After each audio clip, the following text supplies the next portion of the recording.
तो hello and welcome back दोस्तों, आप सभी का स्वागत है मेरे चैनल पर। मैं आशा करती हूँ कि आप सभी स्वस्थ और मस्त होंगे। आज मैं एक्सप्लेन करने जा रही हूँ latest release Indonesian horror movie. इसका नाम है जालान पुलांग। स्टोरी काफी ज्यादा अच्छी है और आप सभी को पसंद भी आएगी। चलिए फटाफट से वीडियो की शुरुआत करते हैं, लेकिन उससे पहले मेरी वीडियोस आप सभी को एंटरटेन करती है तो उसे लाइक कर चैनल को सब्सक्राइब करें, जिससे लेटेस्ट और फ्रेश कॉन्टेंट सबसे पहले पहुंचे आप तक। तो कहानी की शुरुआत में हम मार्सिना नाम की लड़की को देख पाते हैं, जो की छोटी सी बच्ची डेड बॉडी को देख करके बहुत ही ज्यादा रो रही थी और उसके सामने एक ही बात कह जा रही थी कि उसे बहुत ज्यादा बुरा लग रहा है कि वो एक अच्छी माँ नहीं बन पाई। मार्सिना रोते रोते घर से बाहर जाती है और एक तलवार लेकर उसके फार्म हाउस में जितनी भी बकरियां होती है उन सभी को जान सहित मार देती है। मार्सिना जब इन बकरियों को मार रही थी तो वो एक ही बात दोहराई जा रही थी, उसके बेटी के हत्यारों को एक दिन जरूर सजा मिलेगी, उन्हें उनके कर्मों का फल मिल के रहेगा। मार्सिना रोते रोते अपने फार्म हाउस के पास ही एक बंगलो में लड़की के पास जाती है। यहाँ हम देख पाते हैं कि एक कपल होते हैं जो कि अपनी बेटी डेस्टिनी के बर्थडे को सेलिब्रेट कर रहे थे।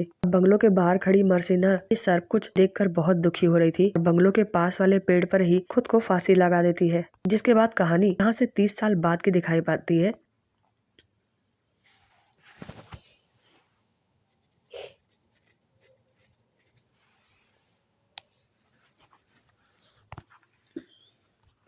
जिसके बाद कहानी यहाँ से 30 साल बाद की दिखाई जाती है। जिसके बाद कहानी 30 साल बाद की दिखाई जाती है।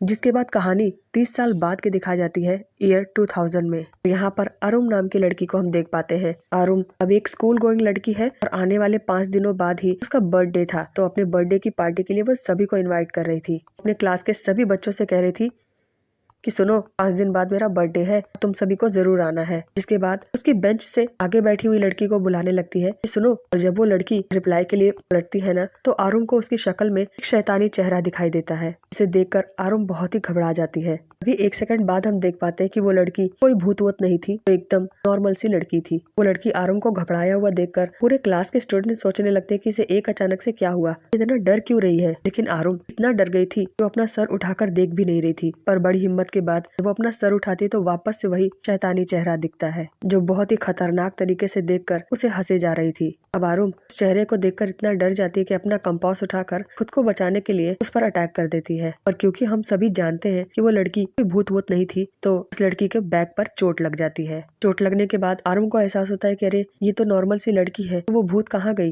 तभी वो भूत आरुम के बगल में आकर खड़ी हो जाती है। यहाँ पर फिर से आरुम खुद को बचाने के लिए कंपास उठाकर उस भूत पर चला देती है, जो कि किसी दूसरी निर्दोष लड़की को लग जाती है। ये सिलसिला काफी लंबे समय तक चलता रहा। यानी आरुम को पूरे क्लास के सभी स्टूडेंट में बारी बारी से भूत दिखाई दे रहा था और वो सभी को कंपास से अटैक कर रही थी। ऐसा करते करते आरुम ने स्कूल के सभी बच्चों को एकदम घायल कर दिया था। तो इस घटना के बाद आरुम के स्कूल की प्रिंसिपल आरुम की माँ लस्टिनी को बुलाती है, उसे सीधा रस्टिकेट कर देती है। यहाँ प्रिंसिपल लस्टिनी को प्रूफ देने के लिए खून से सना हुआ कंपास भी दिखाती है। यहाँ प्रिंसिपल काफी ज्यादा गुस्से में थी और लस्टिनी से कह रही थी कि आपको ऊपर वाले का शुक्र मनाना चाहिए कि हम पुलिस कंप्लेन नहीं कर रहे हैं, बस आरुम को ही रेस्टिकेट कर रहे हैं। अब लस्टिनी आरुम को लेकर जब स्कूल से निकल रही थी, तभी स्कूल के सारे बच्चे आरुम का बहुत ही मजाक उड़ा रहे थे। ये एकदम पागल लड़की है, अच्छा हुआ इसे स्कूल से रेस्टिकेट कर दिया, वरना हम सभी को ये जान सहित मार डालती।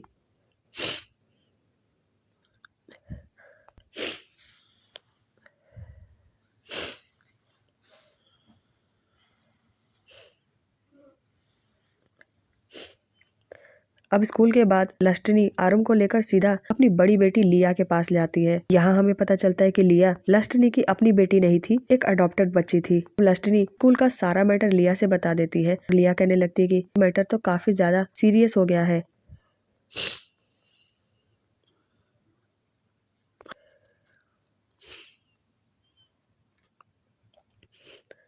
लिया ये सारी बातें सुनकर लस्टिनी से कहती है कि मामा, हमें बिना देर किए हुए आरुम को मेंटल असाइलम डाल देना चाहिए। जिस पर लस्टिनी भड़क जाती है, उसे कहने लगती है कि तुम आरुम की सगी बहन नहीं हो ना, इसीलिए ऐसा कह रही हो। अब लस्टिनी यहाँ से नाराज होकर निकल ही रही थी कि तभी लिया अपनी मम्मी से सॉरी कहने लग जाती है कि सॉरी मम्मा, मेरा ऐसा कोई मतलब नहीं था। पर लस्टिनी लिया की एक भी बात नहीं सुनती है और आरुम को लेकर वहाँ से निकल जाती है। यहाँ रास्ते में आरुम अपनी माँ से पूछ रही थी कि माँ दीदी ने क्या बोला, और यहाँ पर लास्टिनी आरुम को वो सारी बातें नहीं बताना चाहती थी, इसलिए उससे कहने लगती है कि बेटा कोई ऐसी घबराने वाली बात नहीं है, बस तुम्हें एक अच्छे से थेरेपी की जरूरत है। क्योंकि आरुम ने सारी बातें सुन ली थी, अपनी माँ से कहने लगती कि माँ हो सकता है दीदी सही कह रही है, कहीं मैं सचमुच पागल तो नहीं हो रही। यहाँ लास्टिनी आरुम को समझाने लगती है कि नहीं बेटा, अपने दिमाग में नेगेटिव बातें बिल्कुल मत लाओ, जब तक मैं हूँ तब तक तुम सभी को कुछ भी नहीं होगा, और बहुत जल्द हम एक बहुत अच्छे से डॉक्टर से मिलेंगे और देखना कुछ ही दिनों में तुम बहुत ठीक हो जाओगी। लास्टिनी की ये सारी बातें सुनकर आरुम थोड़ी सी शांत हो गई और मन में प्रे करने लगी कि मैं बहुत जल्द ठीक हो जाऊंगी। तभी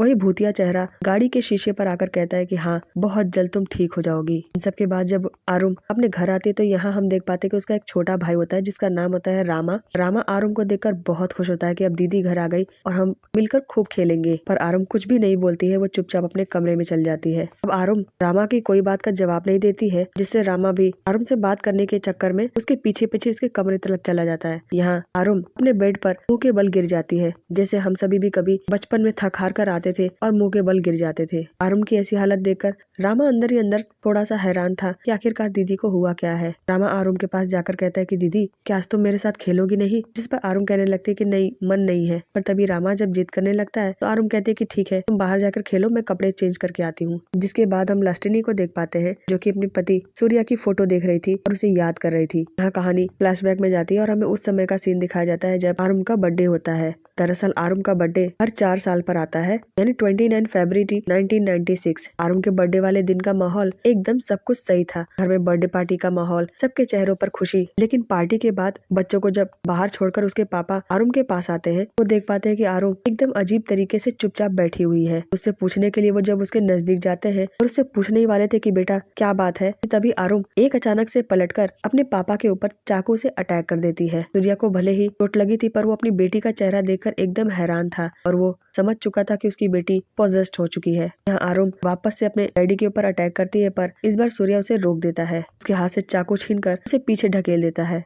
तभी यहाँ पर लास्टिनी आ जाती है, वो देखती है कि सूर्या तो घायल हो चुका है। यहाँ हम आरुम को देख पाते हैं जो कि एकदम नॉर्मल हो चुकी थी। अब यहाँ क्योंकि सूर्या जख्म में लगे काफी देर हो चुका था और ब्लीडिंग भी बहुत ज्यादा हो चुकी थी, तो अब उसकी जान निकल रही थी। और यहाँ मरने के आखिरी सांसों में सूर्या बताता है कि उसकी बेटी के ऊपर किसी शैतान का साया है। लास्टिनी से कहता है कि तुम्हें कुछ भी करके हमारी बेटी को वापस से नॉर्मल करना होगा। आरुम को नॉर्मल करने के सारे रास्ते मैंने अपनी डायरी में लिख दिया है। ये कहते ही सूर्या मर जाता है। इस घटना को 4 साल बीत चुके थे, पर लास्टिनी ने उस डायरी को अभी तक निकाल के पढ़ी नहीं थी, क्योंकि आरुम का बर्थडे 4 साल के बाद पड़ता है, यानी लीप ईयर 29 फरवरी को, और सूर्या के मुताबिक। और तभी आरुम एकदम अजीब सा बिहेवियर करने लगती थी। पर क्योंकि लास्टिनी एक मॉडर्न विचार वाली औरत होती है, उसे इन सब के भूत पिशाच वाली बातों पर विश्वास नहीं होता है। उसे ऐसा लग रहा था कि शायद आरुम को कोई साइकोलॉजिकल प्रॉब्लम है, जिसमें पैनिक होकर वो गलती से सूर्या पर अटैक कर दी थी। और उस घटना के बाद से आरुम एकदम नॉर्मल थी, इसलिए लास्टिनी ने भी उस डायरी को खोलकर देखना जरूरी नहीं समझा। अब इस बार वापस से जब आरुम का बर्थडे आने वाला है तो वापस से वही अजीब सा बिहेवियर शुरू हो गया है। इसलिए लास्टिनी को अब ये यकीन हो रहा था कि कुछ न कुछ तो गड़बड़ है। तो फाइनली वो सूर्या की डायरी निकालकर पढ़ने लग जाती है। यहाँ सूर्या की डायरी में 2-3 तांत्रिकों का नंबर लिखा हुआ था, साथ ही साथ ये बात भी लिखी हुई थी कि आरुम का इलाज उसके बर्थडे से पहले ही करना होगा, वरना उसके ऊपर का शैतान एकदम एक्टिव हो जाएगा और फिर आरुम कभी भी पहले जैसी नॉर्मल नहीं हो पाएगी। यहाँ घर के बाहर का सीन देख पाते हैं कि आरुम अपने भाई को खिला रही थी, उसे झूला भी झुला रही थी, पर तभी एक अचानक से उसे पता नहीं क्या होता है, वो उस झूले को बहुत ही तेजी से घुमाने लग जाती है। यहाँ रामा उसे हेल्प मांगने लगता है कि दीदी ऐसा मत करो, मुझे चक्कर आ रहे हैं, पर आरुम बात सुनने को तैयार ही नहीं थी। तभी रामा हेल्प के लिए अपनी मम्मी को चिल्लाने लग जाता है। लास्टिनी रामा की आवाज सुनकर तुरंत ही बाहर भाग कर आती है। देख पाती कि रामा झूले के अंदर बैठकर बहुत ही चिल्ला रहा था और आरुम पास में खड़ी होकर रामा को देख के हंस रही थी। तब वो कैसे भी करके झूले को रोकती है, जिससे कि उसके हाथों पर चोट लग जाती है और रामा को गले लगाकर उसे संभालने लग जाती है। ये देखकर आरुम भी एकदम होश में आ जाती है। अपनी माँ से कहने लगती कि माँ क्या हो गया था मुझे और मैं क्या कर रही थी। तभी लास्टिनी आरुम से कहने लगी कुछ नहीं बेटा, तुम्हें इलाज की जरूरत है, तुम बहुत जल्दी तैयार हो जाओ, हम अभी तुम्हारे इलाज के लिए निकलेंगे, हमारे पास वक्त बिल्कुल भी नहीं है। यही हम देख पाते हैं कि आरुम के बैग से ब्लड गिर रहा था। घर से निकलने से पहले लास्टिनी अपने पति सूर्या से कहने लगती है कि मुझे यकीन हो गया कि तुम सच थे और अब मैं बहुत जल्द आरुम का इलाज करवा के उसे ठीक कर दूंगी। यहाँ लास्टिनी अपने दोनों बच्चों को लेकर निकलने ही वाली थी कि तभी यहाँ पर लिया आ जाती है। और अपनी माँ को साइड ले जाकर उसे माफी मांगने लगती है। तभी लस्टिनी लिया को गले लगाकर उसे कहने लगती है कि मैं तुमसे नाराज नहीं हूँ बेटा, मैं तुमसे भी उतना ही प्यार करती हूँ जितना आरुम और रामा से। यहाँ लिया कहने लगती है कि माँ, आरुम को तांत्रिक की नहीं बल्कि बहुत अच्छे डॉक्टर की जरूरत है। जिस पर लस्टिनी समझाने लगती है कि नहीं, आरुम कर्स्ड है, उसका श्राप हटाने के लिए हमें बहुत अच्छे से तांत्रिक से मिलना होगा। इस पर लिया कहने लगती है कि ठीक है, अगर ऐसी बात है तो मैं भी आप सभी के साथ चलूंगी। यहाँ रास्ते में सबका मूड फ्रेश करने के लिए ये लोग गाना भी गाने लगते हैं। ये गाना लस्टिनी का एकदम फेवरेट वाला गाना था। यहाँ सफर के दौरान आरुम को भी देख पाते कि वो भी काफी ज्यादा एंजॉय कर रही थी। रात हो जाने के बाद गाड़ी में लिया और रामा सो गए थे और आरुम काफी ज्यादा टेंशन में थी, इसीलिए उसे नींद नहीं लग रही थी कि तभी गाड़ी के कांच पर भूतिया बच्चा आकर कहने लगता है कि ये देखकर आरुम बहुत ही डर जाती है। और उस बच्चे को आरुम नहीं देखा था और किसी को नहीं दिखाई दिया था, इसीलिए लस्टिनी उसे समझाने लगती कि बेटा, तुम जो सोच रही हो वो सब कुछ वहम है, हम तुम्हारे साथ है और तुम बहुत जल्द ठीक हो जाओगी। कुछ देर के बाद ही वो लोग उस पहले ओझा के पास पहुंच जाते हैं जिसका नाम होता है रुस्तम। यहाँ लस्टिनी रुस्तम को सारे मैटर बता ही रही थी कि तभी रामा को एक नंबर आ गई थी। अभी रुस्तम का असिस्टेंट रामा को जंगल के पीछे वाला रास्ता बताता है।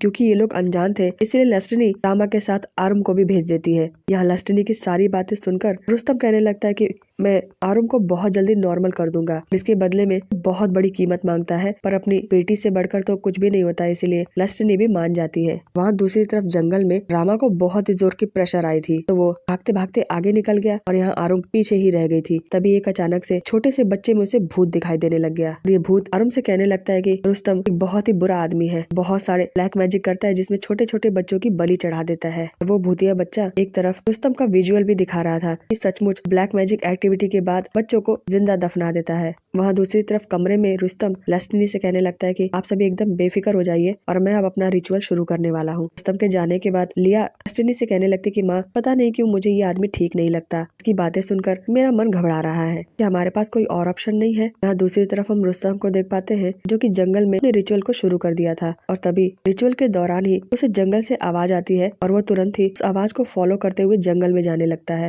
यहाँ हम देख पाते हैं कि जंगल में कोई और नहीं बल्कि हमारी हीरोइन आरुम ही खड़ी थी। यहाँ वापस से वो पोजेस्ड हो चुकी थी। रुस्तम जब उसे बुलाने ही वाला था कि तभी वो एकदम भयानक से चेहरे के साथ पलटती है और उसका गला पकड़ लेती है। रुस्तम की आवाज सुनकर बाकी सब दौड़ कर आते हैं, ये सब कुछ देख लेते हैं। आरुम की फैमिली ने पहली बार आरुम का ये भूतिया वाला रूप देखा था और वो सभी काफी ज्यादा घबरा गए थे। यहाँ आरुम ने रुस्तम को गर्दन पकड़ के ऊपर हवा में लटकाया रखा था और लस्टिनी से कह रही थी कि ये तो मुझसे भी बड़ा बेकार इंसान है, अब ये मेरे हाथों से नहीं बच पाएगा। यहाँ लस्टिनी चीखे जा रही थी कि बेटा छोड़ दो उसे, उसकी कोई गलती नहीं है। पर लस्टिनी ये भूल गई थी कि आरुम अभी के लिए उसकी बेटा नहीं बल्कि इविल स्पिरिट है। लस्टिनी के सामने ही आरुम रुस्तम को पकड़कर जोर से पेड़ की ओर फेंक देती है और पेड़ की नुकीली टहनी रुस्तम के पेट के आर पार हो जाती है और वो वहीं पर मर जाता है। कांड करने के बाद आरुम तुरंत ही बेहोश हो जाती है। यहाँ लस्टिनी जैसे तैसे आरुम को संभालकर उसे गाड़ी में बिठाती है और तुरंत ही दूसरे तांत्रिक के पास निकल जाती है। यहाँ इस तांत्रिक का घर बहुत ज्यादा ही दूर था जिसमें लोगों को 24 घंटों से भी ऊपर का ट्रैवल करना था। यहाँ हमें पता चलता है कि आज 25 तारीख हो चुकी थी और आरुम के बर्थडे में सिर्फ 4 ही दिन बाकी थे। यहाँ हम दूसरी ओझा से मिल पाते हैं जिसका नाम होता है रूहाना, जो कि अपने नाम की तरह ही शैतानी रूहानी ताकतों से लड़ती थी। रूहाना आरुम के ऊपर कुछ रिचुअल वगैरह करने लगती है और लस्टिनी से बताती है कि जो तुम्हारी बेटी को श्राप लगा है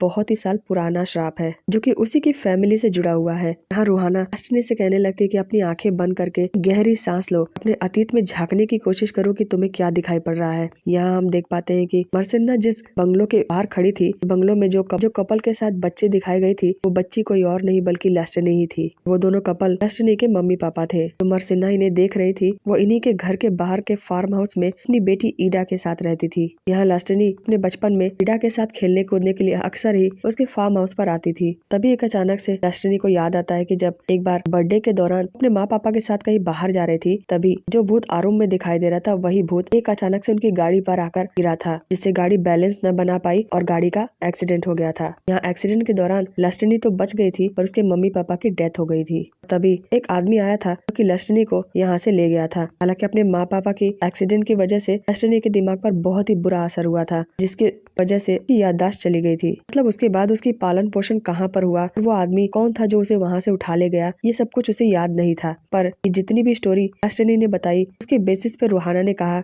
आरुम के बॉडी में जो कोई भी भूत है वो कोई और नहीं बल्कि मरसिन्ना ही है, जिसने उसी के घर के सामने वाले पेड़ पर खुदकुशी कर ली थी। यहाँ मरसिन्ना ऐसा क्यों कर रही थी ये हमें आगे की स्टोरी में पता चलेगा। वहाँ घर के बाहर आरुम को देख पाते हैं जिसे कुर्सी के थ्रू बांधा गया था और वो रामा को देखकर कह रही थी मुझे इतना तेज से बांधा गया है कि मुझे दर्द हो रहा है, रामा मेरी हेल्प करो और मुझे खोल दो। यहाँ रामा आरुम से कहने लगता है कि नहीं दीदी, मम्मा ने मना किया है। तभी हम देख पाते हैं कि यहाँ पर मार्सिना का भूत आ गया था, जो कि राम से कहने लगता है, रामा तुम तो एक अच्छे भाई हो ना, जाओ अपनी बहन की मदद करो। और रामा तुरंत ही अपनी बहन की मदद के लिए उसे खोल देता है। यहाँ आरुम अपने असली रूप में आकर सबसे पहले रामा को ही डराकर दूर भगा देती है। यहाँ रामा अपनी हेल्प के लिए इतनी जोरों से चीखा था कि उसकी आवाज सुनकर लास्टनी तुरंत ही भाग के आ गई। और वहीं आरुम, जो कि पोजेस्ड हो चुकी थी और रूहाना के एक असिस्टेंट पर अटैक कर देती है। यहाँ रूहाना भी पहुंच गई थी आरुम को रोकने के लिए कि तभी आरुम तुरंत ही अपने दांतों से रूहाना की दोनों उंगलियां काट लेती है और रोड साइड की तरफ भाग जाती है। यहाँ आरुम सड़क पर कुछ बिखरे हुए कांच के टुकड़ों पर चलने लग जाती है, जिसे देखकर लास्टनी और लिया भी पीछे हटने के लिए चिल्ला रही थी।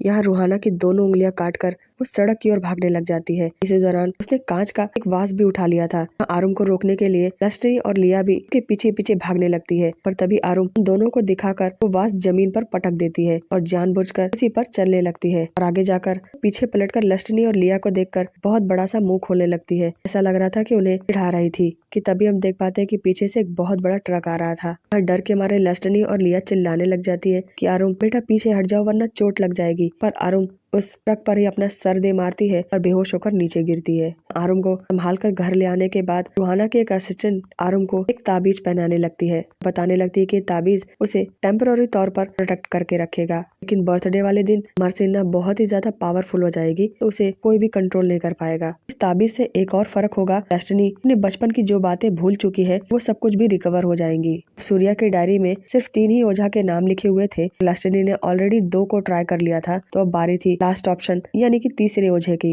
बारी। तो अब आरुम रामा और लिया को लेकर तीसरे ओझे के पास जाने लगती है और इस ओझा का घर भी काफी ज्यादा दूरी पर था। काफी ज्यादा लंबा समय तय करने के बाद ये सभी काफी ज्यादा थक चुके थे, तो लस्टनी गाड़ी रोककर एक जगह ये सभी गाड़ी के अंदर ही सो जाते हैं। और क्योंकि आरुम को नींद नहीं आ रही थी, तभी उसकी नजर पड़ती है गाड़ी से बाहर, जहाँ उसके पापा खड़े थे। आरुम के फादर उसे बिना कुछ बोले वहां से चले जाते हैं। अभी आरुम गाड़ी से बाहर निकलकर अपने पापा को आवाज लगाने लगती है कि तभी एक अचानक से उसे वही सब सीन दिखाई पड़ता है जब उसने अपने पापा को चाकू से अटैक किया था। इसके अगले ही पल हम देख पाते हैं कि आरुम ये सब कुछ सपना देख पा रही थी और उसे भी अभी अभी पता चला है कि उसी ने अपने पापा को मारा है। ये सब कुछ मार्सिना के भूत ने जानबूझकर आरुम को बताया था ताकि वो और भी परेशान हो सके। यहाँ आरुम को यकीन नहीं हो रहा था कि उसने ही अपने डैड को मारा था। बहुत ही ज्यादा चीखने रोने लग जाती है कि तभी लेस्टनी उसे जैसे तैसे संभाल लेती है। फाइनली लेस्टनी तीसरे और लास्ट ऑप्शन ओझा दर्जत के पास पहुंच जाती है। लस्टनी जब दर्जत के आश्रम में पहुंचती है तो यहाँ पर दर्जत के असिस्टेंट लोग लस्टनी को देख करके ही पहचान जाते हैं कि आप ही लस्टनी हो ना। ये सब कुछ देखकर लस्टनी काफी ज्यादा शॉक्ड हो चुकी थी कि वो लोग कैसे पहचान सकते हैं, जबकि वो तो कभी पहले मिले भी नहीं। वो असिस्टेंट बताने लग जाते हैं कि हमारे गुरु काफी समय से आप ही का इंतजार कर रहे हैं। लस्टनी जब दर्जत से मिलती है तो दर्जत भी कहता है कि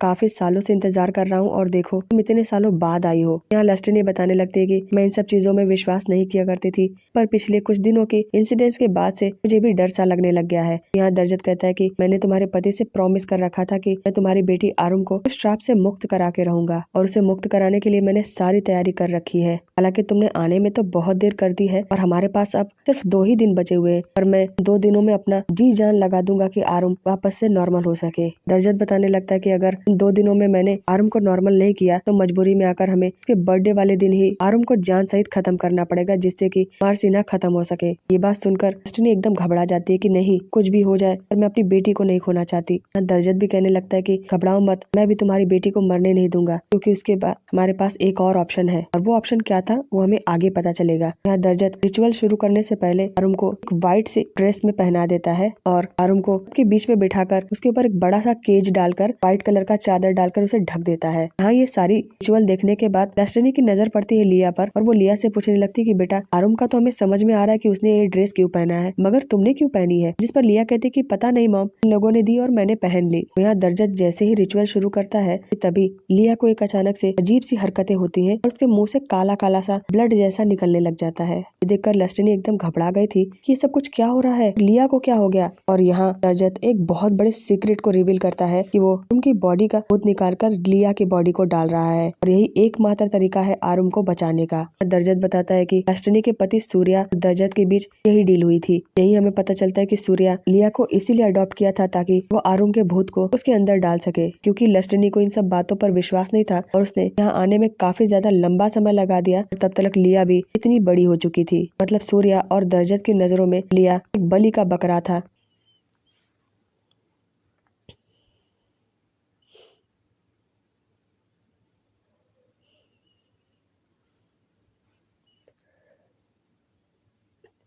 लिया एक बलि की बकरी थी जिसे वो लोग अब हलाल करने वाले थे। यहाँ लस्टनी, इसके मन में ऐसा कोई भी विचार नहीं था। इसने लिया को हमेशा ही अपनी बेटी जैसा समझा। लस्टनी दर्जत से साफ साफ कह देती है कि मैं अपनी आरुम को बचाने के लिए लिया को कुर्बान नहीं कर सकती। यहाँ लस्टनी की ये सारी बातों की वजह से दर्जत के रिचुअल में थोड़ी सी डिस्टर्बेंस हो चुकी थी और यहाँ वो जब केज को हटाकर देखता है वहाँ से आरुम गायब हो चुकी थी। कुछ ही देर बाद हम देख पाते हैं दर्जत के कई लोगों को आरुम इनविजिबल पावर बन के मार डालती है। मतलब यहाँ एकदम मौत का नंगा नाच होने लगता है और एट द एंड यहाँ दर्जत भी मारा जाता है। इतना कुछ करने के बाद आरुम वापस से नॉर्मल हो जाती है और उसे एहसास होने लगता है कि इतने सारे लोगों को मैंने मारा, कातिल हूँ। पहले मैंने अपने पिता को मारा और फिर इतने सारे लोगों को। उसकी तबीयत काफी ज्यादा बिगड़ने लगी थी कि तभी लस्टनी उसे जैसे तैसे संभालती और कार में बिठाकर वहाँ से निकल जाती है। यहाँ लस्टनी को संभाल कर गाड़ी में बिठा तो ली, पर वो अब जाए कहाँ, क्योंकि इसके पास एक आखिरी ऑप्शन था दर्जत, और अब वो भी जा चुका है। कि तभी लस्टनी की गाड़ी में टंगे हुए दादा की फोटो दिखाई पड़ने लगती है। तो यहाँ उसे कुछ याद आता है कि जब उसकी मम्मी पापा की डेथ हो गई थी तब उसके दादा दादी ही अपने घर पर ले जाकर उसका पालन पोषण किए थे और इसी फोटो के साथ में ही दादा के घर की चाबी भी टंगी हुई थी। अब लस्टनी को कुछ भी समझ नहीं आ रहा था तो वो अपने बच्चों को लेकर अपने दादा के घर चली जाती है। यहाँ आज 28 तारीख हो चुकी थी, यानी आरुम के बर्थडे में सिर्फ एक ही दिन बाकी था। अपने घर में लगे हुए फोटोज को देखकर अपने बच्चों को अपनी हिस्ट्री बता रही थी। यहाँ लस्टनी के घर में मार्सिना की फोटो लगी हुई थी और हमें पता चलता है कि मार्सिना ही लस्टनी के पिता की पहली वाइफ थी। यहाँ लस्टनी के फादर फॉरेन से पढ़ाई करके जब आए तो उन्हें इस गाँव में मार्सिना पसंद आ गई तो उन्होंने उससे शादी कर ली। शुरू शुरू में वो मार्सिना से बहुत प्यार करता था, मार्सिना भी उसे बहुत लगाव रखती थी। कुछ समय बाद जब मार्सिना प्रेग्नेंट हुई और उसने एक इन्फेक्टेड बच्ची को पैदा किया तो मार्सिना का पति उसे एकदम नफरत करने लग गया। उस बच्ची के हाथ एकदम अकड़े हुए थे, एकदम डिसेबल बच्चे की तरह। डॉक्टर ने भी जवाब दे दिया था, जिससे लस्टनी का पिता उस बच्ची को एक्सेप्ट ही नहीं किया। बच्ची के गुस्से में आकर उसने मार्सिना को भी बहुत ही बुरा भला कहा, अगर मुझे पता होता तुम्हारे खानदान के ऐसे इतिहास है मैं तुमसे कभी शादी नहीं करता। यहाँ मार्सिना की बच्ची को 1 महीना भी नहीं हुआ था कि तभी उसने दूसरी शादी कर ली थी, जिसके बाद इस औरत से जब उसे बेटी हुई तो वो एकदम हेल्दी बच्ची थी और ये बच्ची कोई और नहीं बल्कि लस्टनी ही थी। यहाँ वो अपनी बच्ची और लस्टनी के साथ बहुत ही प्यार से रहता था और दूसरी तरफ मार्सिना अपनी बेटी इडा के साथ फार्म हाउस में जैसे तैसे जिंदगी गुजारा कर रही थी। यहाँ जब लस्टनी थोड़ी सी बड़ी हुई तो उसका भी मन करने लगा कि क्यों ना इडा के साथ थोड़ा खेला जाए और अपनी दूसरी माँ मार्सिना से मिलने का। लस्टनी जैसे ही लोगों के पास जाती तो मार्सिना तुरंत ही उसे प्यार करने के लिए उसके पास आती थी, पर लस्टनी का पिता उसे तुरंत ही दूर हटाकर ले जाता था। लस्टनी के सामने ही वो मार्सिना की बहुत बेइज्जती किया करता था, उसे समझाने लगता था कि बेटा इन लोगों के पास मत आया करो, ये लोग बहुत ही गंदे और बीमारी वाले लोग हैं, तुम इनके पास आओगी तो तुम्हें भी बीमारी लग जाएगी। हाँ, इस तरीके से मार्सिना फार्म हाउस में ही रहा करती थी, अपनी बेटी का जैसे तैसे इलाज करवाती थी। उसके पति ने 1 रुपए की भी मदद नहीं की थी। आखिरकार बीमारी की वजह से इडा मर गई। ये वही सीन है जिसे हमने फिल्म की ओपनिंग में देखा था। इडा मर गई थी और दुखी होकर मार्सिना ने लस्टनी के घर के सामने फांसी लगा ली थी। यहाँ इस कहानी के दौरान ही लस्टनी को अपने ड्राइवर सुबागिर की भी याद आती है, क्योंकि उसके ड्राइवर में भी कुछ झोल झाल था। मतलब जब भी लस्टनी इडा के पास खेलने के लिए आया करती थी तो एक बात नोटिस करती थी कि यहाँ सुबागिर मार्सिना के पास आकर बैठकर कुछ बातें किया करता था। मतलब लस्टनी को लगता था कि इन दोनों का कुछ चक्कर चल रहा है, उसके दिमाग में कुछ चल रहा था, इसीलिए लस्टनी डिसाइड करती है कि वो सुबागिर अंकल से मिलेगी, वही कुछ सच्चाई का पता बता सकते हैं। सुबागिर के घर जाने से पहले लस्टनी आरुम को एक बेड के थ्रू बांध देती है ताकि वो लिया और रामा को कोई नुकसान न पहुंचा पाए। अब आरुम को एक घर के अंदर बंद करके लिया के हाथ में चाबी देकर उसे समझाने लगती है कि बेटा मैं बहुत जल्दी आ जाऊंगी, कुछ भी हो जाए तुम लोग इस दरवाजे दरवाजे को नहीं खोलोगे। अपनी पूरी कोशिश करूंगी कि बहुत जल्दी लौट कर आऊं। यहाँ लस्टनी जैसे तैसे सुबागिर का एड्रेस पता करके के घर आती है। यहाँ हम सुबागिर को देख पाते हैं जो कि काफी ज्यादा बुढ़ा हो चुका था। सुबागिर को देखते ही लस्टनी कहने लगती है कि मुझे पूरा यकीन है कि मेरे मम्मी पापा के मौत की वजह तुम ही हो। जब उस दिन एक्सीडेंट हुआ था तो मैंने उस दिन तुम्हें ही वहाँ पर देखा था और अब मुझे सब कुछ याद आ गया है। तो जी हाँ दोस्तों, जब लस्टनी के मम्मी पापा की डेथ हुई थी तो जिस आदमी ने लस्टनी को उठाकर वहाँ से ले जा रहा था वो कोई और नहीं बल्कि सुबागिर ही था। लस्टनी सुबागिर से पूछने लगते कि आखिरकार मारसिना से तुम्हारा क्या रिलेशन था और तुम क्यों मारसिना के पास मिलने जाते थे। तो यहाँ सुबागिर बताने लगता है कि लस्टनी के पिता से भी पहले सुबागिर ही मारसिना से बहुत प्यार किया करता था, पर मारसिना लस्टनी के पिता को पसंद आ गई और अब क्योंकि वो ठहरा बहुत ज्यादा पैसे वाला और अमीर खानदार से रिलेशन रखने वाला, इसीलिए मारसिना ने सुबागिर की जगह लस्टनी के डैड को चुन लेती है। अब वहाँ मारसिना ने लस्टनी के डैड से शादी करके चली गई। बेचारा सुबागिर अपने दिल में के अरमा आंसुओं में बहा रहा था, फिर भी सुबागिर सोचकर खुश था कि चलो मारसिना की शादी एक बहुत बड़े घर में हुई है, जो सुख सुबागिर नहीं दे सकता वो उसे वहाँ पर मिलेगा। और कुछ ही समय के अंदर मारसिना के साथ जो कुछ भी हुआ पर कुछ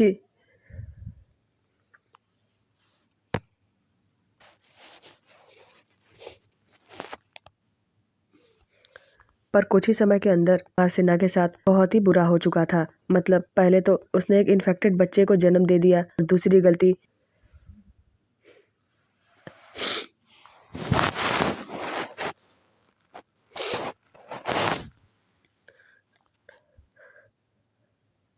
पर कुछ ही समय बाद इन्फेक्टेड बच्चे को जन्म देने के बाद ही मारसिना की जिंदगी एकदम बेकार हो चुकी थी और लस्टनी के फादर ने उस पर ताने दे देकर उसे और भी बर्बाद कर दिया था।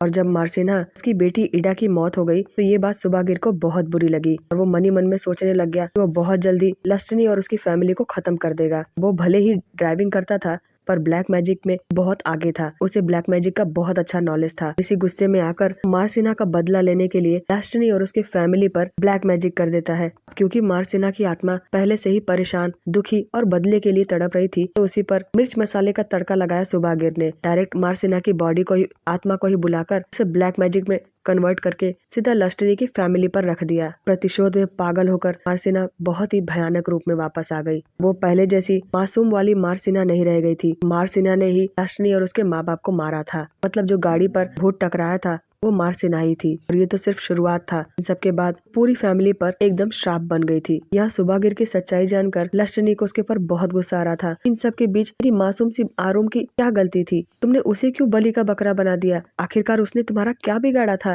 और लस्टनी इस ब्लैक मैजिक को खत्म करने के लिए सुबागिर से कह रही थी, पर सुबागिर यहाँ साफ साफ मना कर देता है कि अब ऐसा नहीं हो सकता। वहाँ दूसरी तरफ हम आरुम को देख पाते हैं जिसे वापस से मारसिना ने पॉजेस्ट कर लिया था। अब यहाँ उसके बर्थडे को सिर्फ 1 घंटे का समय रह गया था। आरुम बहुत ही जोरों से कांप रही थी और कुछ ही सेकंड बाद उड़कर हवा में दीवार पर चढ़ जाती है और बहुत ही जोरों से दरवाजे को पीटने लग जाती है। बाहर खड़े लिया और राम दोनों समझ जाते हैं कि अब आरुम वापस से पोजेस्ड हो चुकी है, पर क्योंकि उन लोगों की मम्मी ने दरवाजा खोलने से मना किया था वो लोग भी नहीं खोलते हैं। अब यहाँ आरुम दरवाजे की जगह छत पर से चलकर हंसने लग जाती है। छत को फोड़कर सीधा उन दोनों के सामने कूद जाती है। आरुम का ऐसा रूप देखकर लिया एकदम डर गई थी और एकदम सन्न रह गई थी। लेकिन तभी उसे रामा का ध्यान आता है कि वो कहाँ गया, क्योंकि रामा तो पहले ही डर कर कहीं छुप सा गया था। लिया भी उसके पीछे पीछे जाकर उसे ढूंढने लग जाती है। रामा तुम कहाँ हो? तभी सामने के दरवाजे पीछे से आवाज आती है कि दीदी मुझे बहुत डर लग रहा है और मैं यहाँ पर हूँ। इसके बाद यहाँ मारसिना लिया और राम को एक ही कमरे में बंद करके चली जाती है। वहाँ रास्ते पर लस्टनी आरुम को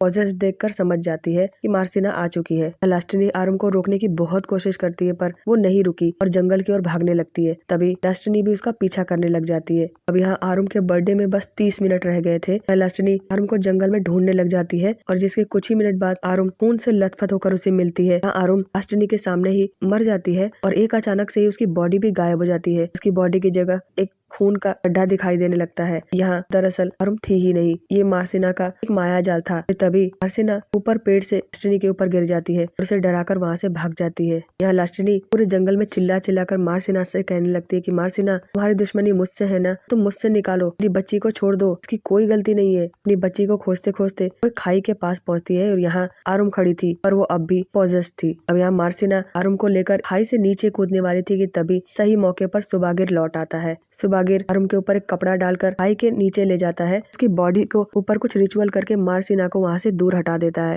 डेस्टिनी और आरुम से कहने लगता है कि तुम दोनों जल्दी यहाँ से भागो, क्योंकि उसकी आत्मा अभी भी यहीं पर भटक रही है। और तभी सुबागिर यहाँ पर पकड़ा जाता है। मार्सिना उसका पैर पकड़कर उसे पानी के अंदर खींच ले जाती है, जिसके अगले ही सेकंड डेस्टिनी के हाथ में सुबागिर का सर आ जाता है और डेस्टिनी घबराकर उसे दूर फेंक देती है। तभी डेस्टिनी आरुम को ढूंढते ढूंढते पानी के अंदर जाती है। तो यहाँ हम देख पाते हैं कि आरुम पानी के निचले वाले सतह पर चुपचाप बैठी हुई थी। ये सब कुछ देखकर डेस्टिनी बहुत ही रिलैक्स हो जाती है और आरुम को पकड़कर गले लगा लेती है। अपनी बेटी से कहने लगती कि बेटा अब सब कुछ ठीक हो गया है, तुम अब मत घबराओ, वो सब कुछ कभी नहीं होगा। पर वो भूल गई थी कि अभी बर्थडे वाला समय बचा हुआ है। जैसे जैसे आरुम का बर्थडे वाला टाइम नजदीक आ रहा था, वैसे ही मार्सिना भी बहुत ज्यादा पावरफुल होकर उसके पास आ रही थी। और लास्ट टाइम पर डेस्टिनी आरुम को पीछे ढकेलकर खुद मार्सिना के सामने चली जाती है। इस तरीके से आरुम की जगह मार्सिना अब डेस्टिनी की बॉडी में आ चुकी थी। मार्सिना का अभी भी वही मकसद था कि आरुम को किसी भी हालत में जान सहित खत्म करना। वो एक पत्थर लेकर आरुम की ओर आगे बढ़ रही थी कि तभी उसके अंदर डेस्टिनी मार्सिना को रोक रही थी। डेस्टिनी अपनी आखिरी कोशिश तक अपनी बच्ची को बचाने की कोशिश करती है, पर मार्सिना उसे कब तक रोकने देती। आखिरकार मार्सिना डेस्टिनी के ऊपर हावी होकर आरुम को मार देती है। डेस्टिनी अपनी बच्ची को बचाने के लिए उसी पत्थर पर खुद का सिर पटक पटक कर खुद को खत्म कर देती है। दरअसल यहाँ पर डेस्टिनी को दर्जत की एक बात याद आ गई थी कि अगर बर्थडे के पहले आरुम को खत्म